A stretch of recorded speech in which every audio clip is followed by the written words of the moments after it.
el afán, escúchame bien, te voy a decir lo que debes tú ser.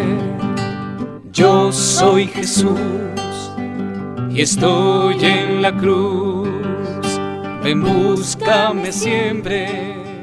Amados hermanos en el Señor, la Corporación Renovación Carismática Católica y la Escuela de Misioneros Juan Pablo II continúa compartiendo con ustedes las enseñanzas del curso El Poder de la Oración de Intercesión. Hoy meditaremos la enseñanza.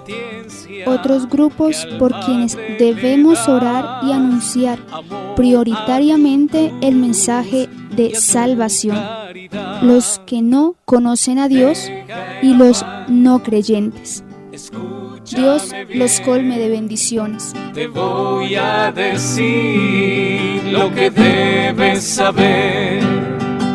Yo soy Jesús y estoy en la cruz, ven, búscame siempre en tu corazón. Claro, en tu corazón. El Señor nos bendiga a todos en este momento.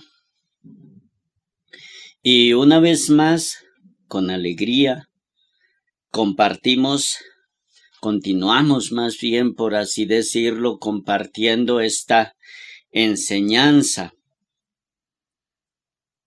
Y bueno, la enseñanza de hoy es otros grupos por quienes debemos orar y anunciar prioritariamente el mensaje de salvación. Hemos estado reflexionando mucho sobre la oración, obviamente que es de las mayores necesidades del ser humano, del cristiano, del creyente, del no creyente. ¿Por qué? Porque es que incluso muchos de los que dicen no creer en Dios en cualquier momento sienten la necesidad de Él. Y en cualquier momento lanzan un grito, por decirlo así, un grito desesperado de petición de ayuda al Creador. Y muchos dicen: Señor, si existes de verdad, demuéstramelo y ven a ayudarme. Y hoy vamos a reflexionar sobre otros grupos por quienes debemos orar, que es obviamente tan necesario, los que en este caso si yo como que me remito pues a los cristianos, a las personas de fe, aquí a las personas comprometidas en una vida de fe y de oración, y a aquellos que dicen creer y que dicen amar a Dios y que dicen servirle al Señor. Y es que tenemos que tomar como esta responsabilidad por aquellas personas que más lo necesitan. La vida del cristiano debe estar sostenida sobre la catequesis, sí, pero sobre todo en el querigma, es decir, aquella persona que no está centrada en el encuentro personal con Cristo se parece a la casa construida sobre la arena que fácilmente se viene al suelo. Aquella persona que está centrada en el encuentro personal con Cristo se parece a la casa que fue construida sobre la roca, y este es un ejemplo que nuestro Señor Jesucristo mismo nos pone. La fe de un cristiano que no está cimentada sobre la roca que es Cristo, se parece al niño que tiene un balón en su mano, pero en cualquier momento con un pequeño empujón lo hace rodar al suelo. Se cae. Así es la fe de una persona que nada más dice creer en Dios, pero que no ha tenido un encuentro personal con Cristo. La vida del cristiano sostenida sobre el querigma, es decir, sobre ese encuentro vivo con Cristo, signo, Señor, Salvador y Santificador, se parece a la casa construida sobre la roca. Pueden venir los problemas, las dificultades, las tormentas, lo que sea, pero esa persona no desfallece en su fe.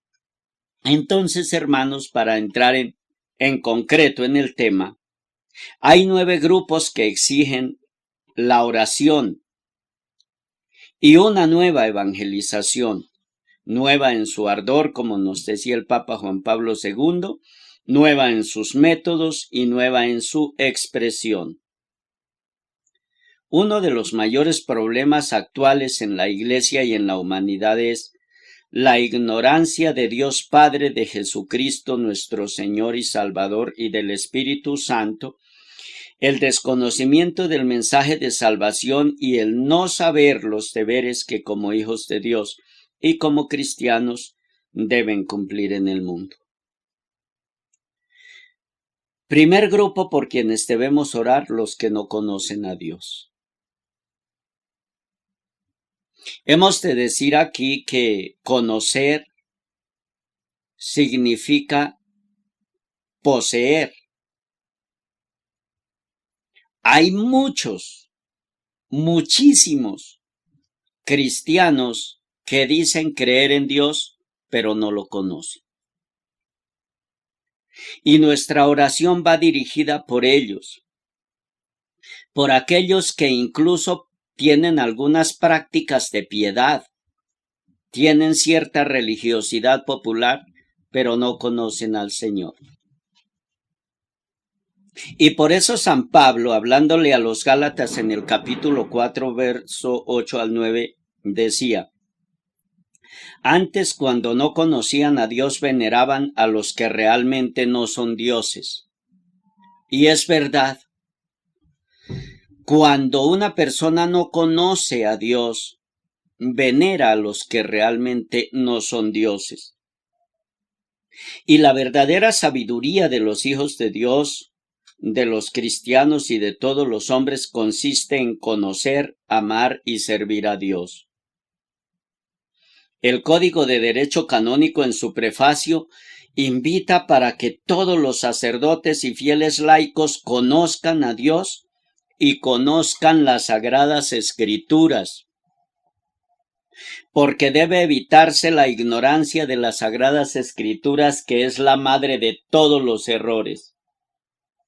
Y sí, es la verdad, hay muchos cristianos que cometen muchísimos errores no por malos, sino por ignorancia, porque no lo saben hacer mejor, porque no conocen al Señor. He ahí el problema. Y como nos dice en Isaías 1:3, el buey conoce a su dueño y el burro el pesebre de su señor, pero Israel no me conoce, dice el Señor. Es cierto.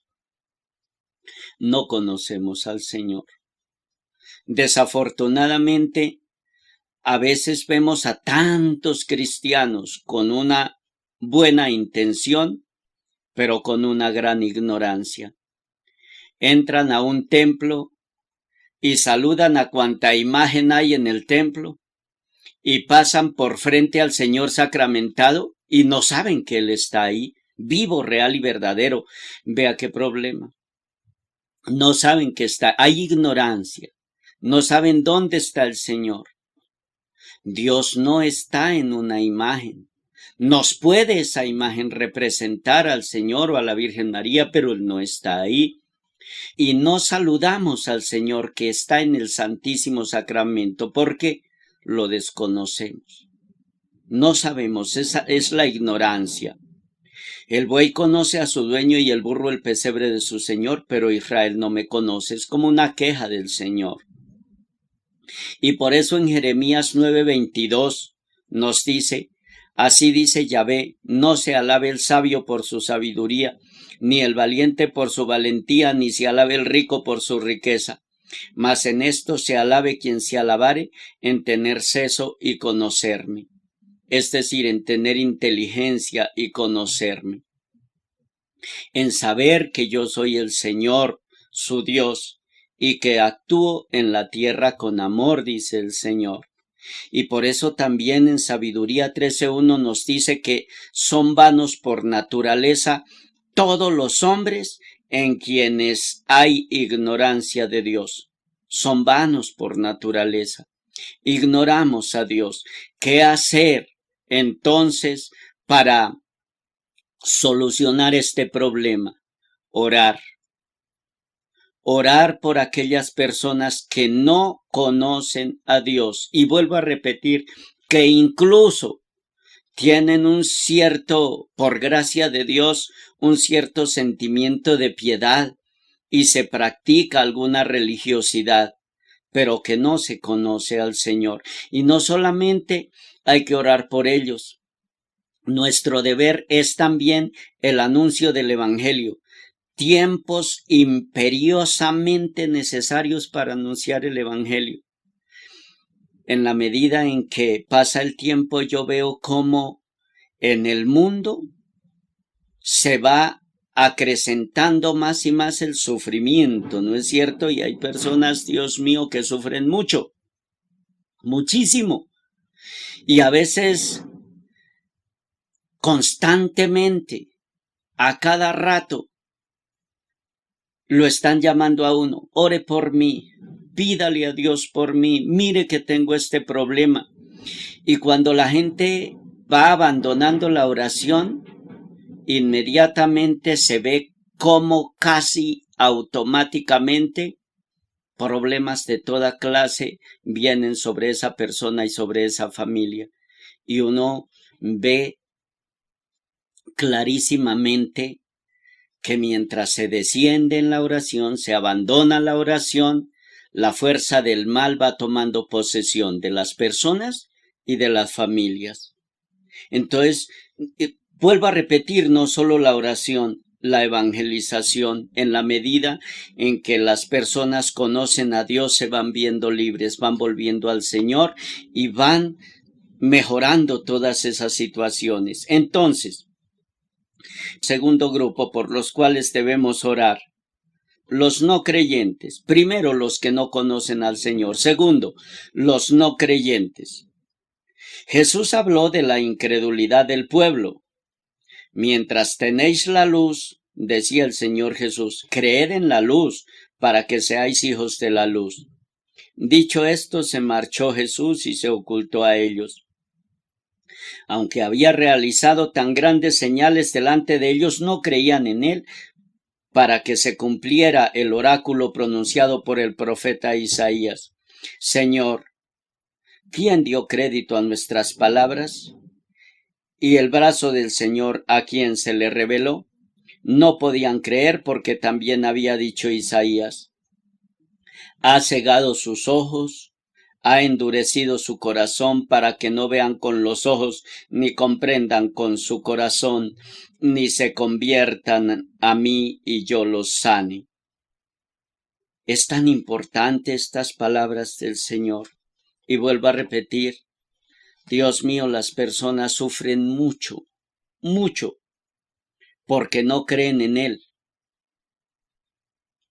Vuelvo a repetir que aquí el caso de creer, entonces va mucho más allá de lo que nosotros llamamos creer. Pues a veces la gente dice, yo tengo fe, mi fe me salva, listo, es que eso es suficiente. No, resulta de que no. Alguien decía que hay una gran diferencia, y es cierto, entre creer en Dios y creerle a Dios. Lógicamente, yo puedo decir que creo en Dios, pero le creo a Él lo que dice, pero yo creo en sus promesas. Y la verdad es que cuando yo no creo en lo que el Señor dice, cualquier problema en la vida me derrumba. Y cuando hay situaciones difíciles en mi vida, yo no acudo a Dios. Acudo a todos los medios humanos posibles, ¿cierto? Y entonces uno acude ¿a qué? A un amigo. Uno acude al dinero. Uno acude a las cosas materiales o busca cualesquier otra cosa. Incluso Dios nos libre, hasta por ignorancia o por lo que sea, buscar la ayuda de fuerzas oscuras y de fuerzas ocultas, de fuerzas malignas y diabólicas. Y hay personas incluso que uno cree que tienen mucha fe, y en un momento de problemas y dificultades le aconsejan a la gente: no se preocupe, Vaya donde un adivino o donde un brujo que con tal que sea para el bien suyo y de su salud no hay problema porque usted no le va a hacer daño a nadie. Mentiras. El Papa Juan Pablo II nos hablaba sobre esto y el catecismo también es claro y dice que el recurso a fuerzas ocultas, aún así se trate de conseguir la salud y cosas buenas, debe ser rechazado completamente. Entonces, por esta incredulidad, pues obviamente nosotros llegamos a problemas terribles, lo que decíamos al comienzo. Debe evitarse la ignorancia de las escrituras, que es la madre de todos los errores. Por eso es importantísimo que haya una fe bien fundamentada, que lo que el cristiano diga que cree, de verdad lo demuestre con sus hechos, porque hay mucha incredulidad. Hay personas que no creen, hay personas que dicen es que la Biblia no la escribió Dios, la escribieron los hombres. Eso es una incredulidad tremenda y hasta dicen el papel aguanta todo, etcétera, etcétera. San Pablo también habló a los romanos con las siguientes palabras: pero ¿cómo invocarán a aquel en quien no han creído? ¿Cómo van a invocar a aquel en quien no han creído? ¿Cómo van a invocar? Yo recuerdo que no hace mucho tiempo, en un grupo de oración, reflexionábamos, ¿no?, sobre la necesidad de buscar a Dios en un momento de enfermedad o de accidente. Y que lo primero, yo decía, hombre, lo primero cuando yo estoy en un peligro grave, que en una enfermedad o que tuve un accidente, mi grito primero no debe ser el médico, ¿no? Sino yo debiera buscar el ministro de Dios para ponerme en paz. Y sanándose mi alma, pues ya es otro cuento, lo del cuerpo, ya no hay problema, el Señor sabrá si me prolonga la vida o si Él me quiere llevar. Y una jovencita decía, pero tiene que ser uno muy bruto, que está en un momento de desesperación y de enfermedad terrible y en vez de ir al médico se vaya a buscar el cura, es que eso no tiene razón de ser. Y yo le decía, pero ¿cómo así? Si obviamente uno lo que tiene que buscar es primero, yo siempre repito que si se busca primero la salud del alma, cuando el alma está en paz con Dios, el cuerpo, si el Señor nos quiere regalar, prolongar la vida, la salud del cuerpo es mucho más, no solamente fácil, sino más rápida. Se recupera uno mucho mejor. El cristiano que busca a Dios pone toda su confianza en Dios y en Él encuentra precisamente su salvación y su sanación física, que es importantísimo eso, pero es que nos cuesta trabajo creer. Y por eso aquí hablamos de los no creyentes. Y yo coloco aquí este ejemplo, ¿por qué? Porque hay personas que se dicen ser cristianos, pero que a la larga de verdad no creen. Ese es el problema, esa es la dificultad. ¿Cómo van a invocar a aquel en quien no han creído todavía? Oyen hablar de él, pero no creen en él. Y otros, ¿cómo creerán en aquel de quien no han oído hablar? Entonces aquí sí llegamos a este punto. ¿Cuánta falta hace en el mundo hoy los verdaderos evangelizadores, no? La gente que lleve no solamente la palabra de Dios, porque a ver, si somos realistas, aparentemente hay muchos evangelizadores, pero hay un problema, ¿no? Y es el siguiente, que la mayoría de evangelizadores no tenemos el poder de Dios para ser convincentes. ¿Y qué sucede? Que entonces la gente dice, lo que dijo es muy bonito, pero por lo que hace yo no le creo. Ese es el problema, que hay una dicotomía entre la fe y las obras.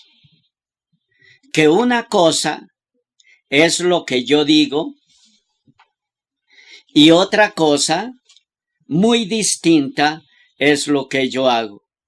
Entonces, esta doble vida, por así decirlo, no tiene ese poder de Dios, no tiene esa fuerza en las palabras para convencer, para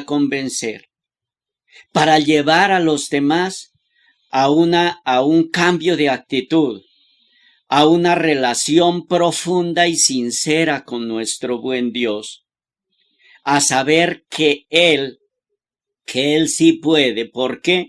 Porque lo he visto en la vida de otros. Es importantísimo esto. Entonces yo quiero que seamos en este caso sumamente concretos, que es muy interesante tener esto en cuenta.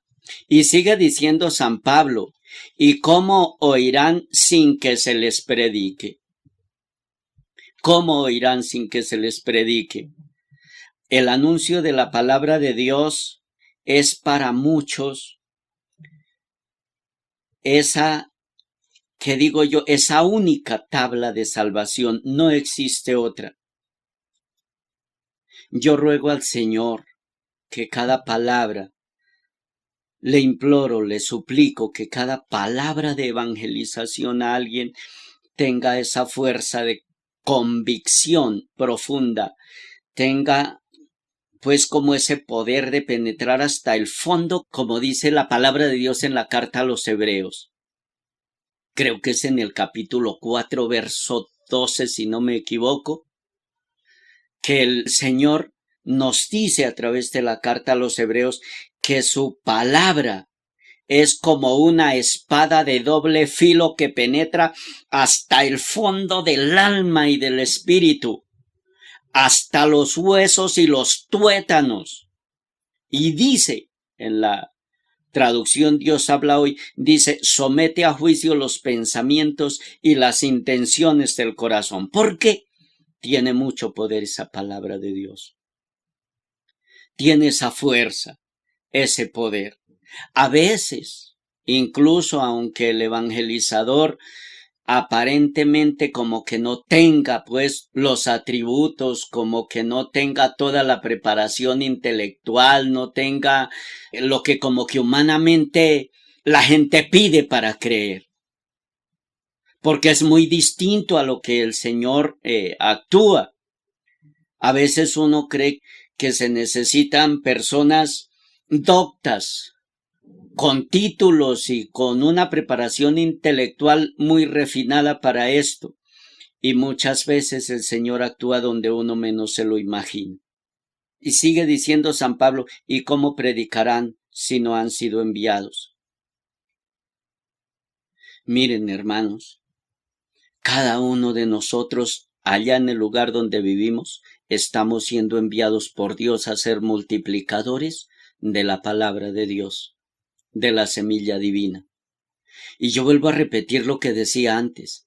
¿Cuántas personas, están pidiendo a gritos una ayuda? Están clamando, por así decirlo, una solución a sus problemas y a sus dificultades, y resulta de que como no hay en nuestras comunidades evangelizadores, personas preparadas, esos mismos que creyendo hacer un bien, supuestamente dan un buen consejo a otra persona, lo que hicieron fue hundirlo, lanzarlo más al abismo. ¿Tenían buena intención? Sí. ¿Actuaron bien? No. Y ese es el problema. ¿Cuántas personas queriendo ayudar a una familia, por ejemplo, a una pareja de esposos en dificultades, por pretender que yo quiero consolarlo en sus problemas, en sus dificultades, no estaban preparados con la palabra de Dios y con la doctrina del magisterio de la Iglesia, y lo que llegaron a causar fue un daño muy grande, muy terrible? Entonces es importante eso, porque como dice la Escritura, cuán hermosos son los pies de los que anuncian el Evangelio. Pero todos obedecieron a la buena nueva porque Isaías dice, Señor, ¿quién ha creído a nuestra predicación? Por tanto, la fe viene de la predicación y la predicación de la palabra de Cristo. Hoy, hermanos, asistimos al reto de una nueva evangelización porque asistimos al nacimiento de un mundo nuevo, y para evangelización nueva y un mundo nuevo es necesario un nuevo Pentecostés y unos nuevos evangelizadores con el poder del Espíritu Santo. Y estoy en la cruz, ven, búscame siempre, pero búscame bien. Ven, búscame siempre, que quieras amor. Ven, búscame siempre en tu corazón.